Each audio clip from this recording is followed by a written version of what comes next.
Your home was intended to be a launch pad for faith. The place you live, the four walls that you live in and wake up to every single day, was intended to be a special place where faith was cultivated with everybody who's in that household, and where it became a springboard, like a safe place to launch from for faith to grow and expand. Hey everybody, this is Gabe Kolstad. I'm here with the Midweek Motivation episode of Westside Community Church's podcast. I hope that you are ready to have some input that helps you really take your faith and your home life to the next level. We were talking last weekend in our Westside Sunday service with Pastor Ken teaching about faith at home. And I want to share some additional insights that help kind of move your understanding down the path, give you some inspiration for this midweek, and really get going.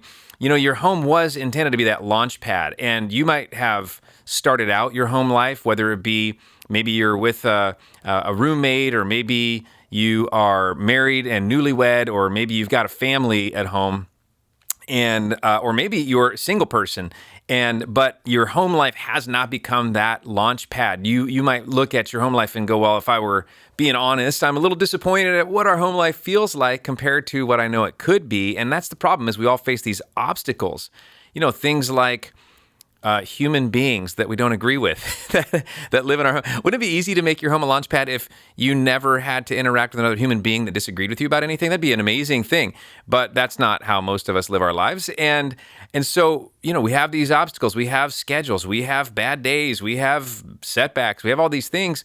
And it's really hard to consistently maintain home as that platform of belief and of love and of, you know, good things that we want in our lives, that we want to grow in our faith. We want to teach faith at our home. We want to send ourselves out into the world stronger than, you know, we were the day before. That's what home was intended to be. Well, here's the problem. We have to figure out what's missing, and we have to go to work fixing it. Pastor Ken shared some of his experience as a 79-year-old. He's going to be 79 years old this week. He's had a lifetime of building faith at home. And honestly, from me, he's been my main mentor for this, of how do you build a home life that becomes a place that faith can be cultivated at. You know, for me, I'm married to Melissa. We've got 3 kids.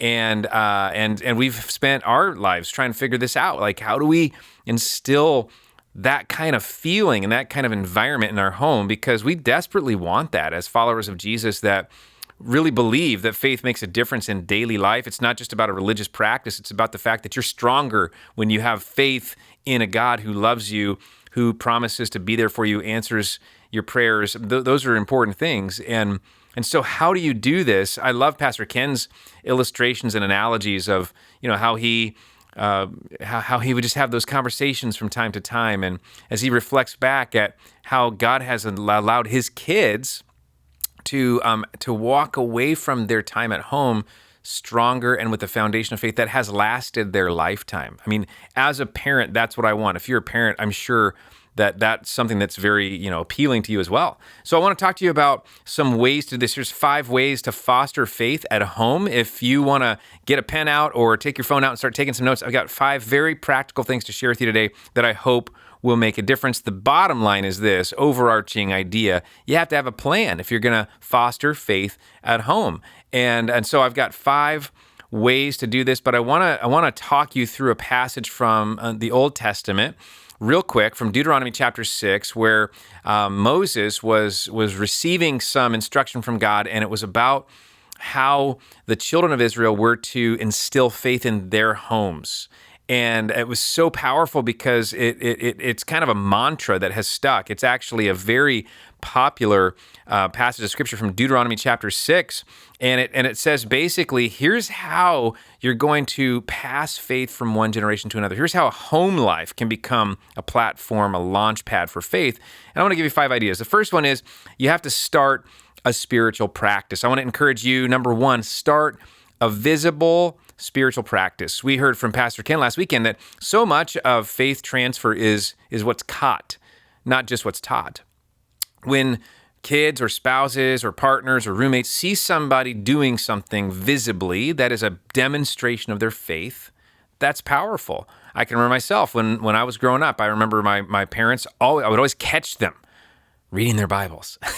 Like it was this is such a routine thing. I'd walk downstairs, there'd be mom, sitting there reading her Bible, or there'd be dad at his desk reading his Bible, making notes.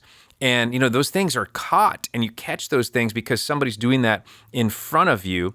Well, Moses in this passage, Deuteronomy chapter 6, talks about how do you instill this in this idea of starting a spiritual practice. Here's what he says. He says, commit yourselves wholeheartedly.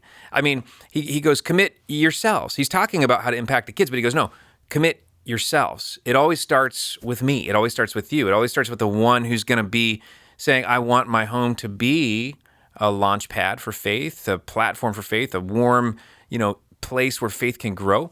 Then I'm going to start a spiritual practice, and it's going to be visible. Here's the second thing that you can do. And this might sound funny, but I'm going to say it. Spiritualize your conversations. Spiritualize your conversations. I mean, it's important that we got to understand something. I'm not saying be overly spiritual and, do those weird prayers that nobody can understand and say things that are, have nothing to do with this. I'm not saying that. I'm saying create some spirituality to your conversations. Moses says in Deuteronomy 6, he says, repeat these things again and again to your children. I mean, there's something about what you say that becomes the tone of your home. Again, whether you're a parent or whether you're married or not, what you say in your home becomes the tone of your home.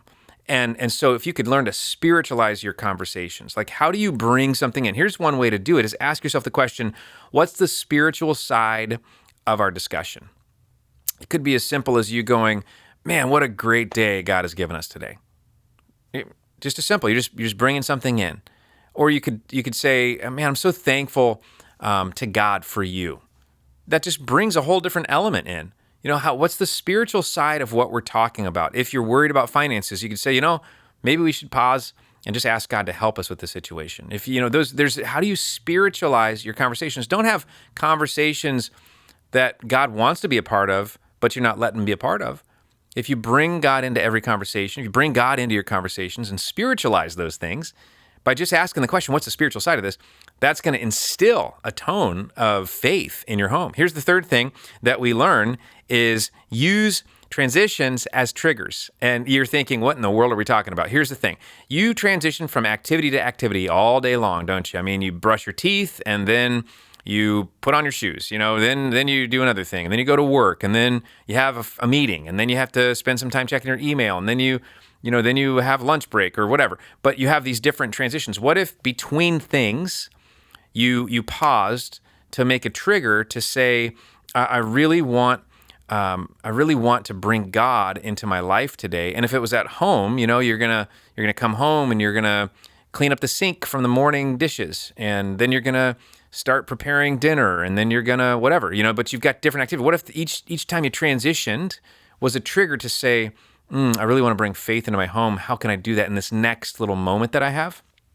Moses said this. He said, I want you to talk about these things when you're at home, when you're on the road, when you go to bed, when you get up. And Moses was actually talking about when you shift activities, talk about these things. Use that new introduction to a new activity. Maybe you're going to sit down and watch TV. Maybe you're going to clean up the yard together as a family, whatever.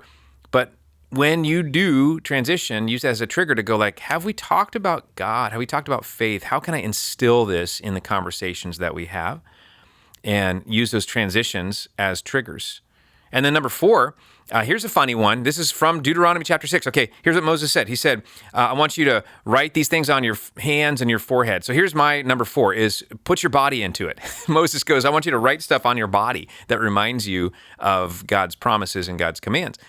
And so I'm thinking, well, what he meant was put your body into it. I mean, whatever you engage yourself physically into is going to bring you more into it. And I could think of a couple of things with this. I mean, have you ever paused to actually kneel down and pray? I know it seems kind of weird and kind of old school, but did you know that when we kneel to pray, one of the things that happens is since our whole body and our whole posture is going, I'm praying right now, what happens is it's so much easier to focus. And it's meaningful. I've had some of my best times of prayer by myself or maybe with my wife, just in a different posture of prayer. Maybe it is grabbing hands and praying. But how do you put your body into faith in your home? those significant, symbolic little actions. Now, maybe you do take a pen and write a word on your palm, and one of your family members or somebody in your home sees what you've done. There's something that says, I'm putting my body into my faith. And Moses said, I want you to really do this in a way that it's this unmistakable environment of your home. And that is number 5 that I want to give you today, these tips of how to foster faith at home. Number 5, enhance the environment. Moses said, I want you to write these things on your doorposts and your gates. I want there to be art that tells the story of your belief in me. I want there to be constant visual, environmental reminders that you believe in me, because here's the bottom line. You're going to need it in that argument with your roommate. You're going to need those reminders when you feel like doing the selfish thing, but there's a higher road to take. And it's so good when we can have all these multiple reinforcements going. Our home is becoming a place that sort of feels like a launch pad for faith. It's going to be impossible for us to leave this place and not remember the things that we have picked up along the way. And I think that's why I'm so proud of Pastor Ken and the way he lived his life to raise kids just with this unmistakable stamp of spirituality and faith and belief in God and love that was cultivated over time. But it was not on accident. It was on purpose. There was a plan. There was a strategy and intentionality to it. So let me just review these things real quick. Start a spiritual practice that's visible. Spiritualize your conversations. Use transitions as triggers. Put your body into it and enhance the environment. Those are some ways that you can foster faith at home this week, and I hope you'll get started right away. Hey, now 2 things I want to ask you to do. First of all is, if you're not already subscribed to the Westside podcast, I want you to do that, because we're going to be putting out content twice a week that will help you really move forward in your life, grow in your faith, develop some foundation, and become stronger. That's what I want for you. Second thing is, if you haven't already, I want you to check out a weekend service at Westside Community Church, either online or on site right here in Beaverton, Oregon. We're excited about what God is doing in this community, in our church, and we want you to be a part of it. So join us on a Sunday. Have a great week. Thanks for being part of Midweek Motivation.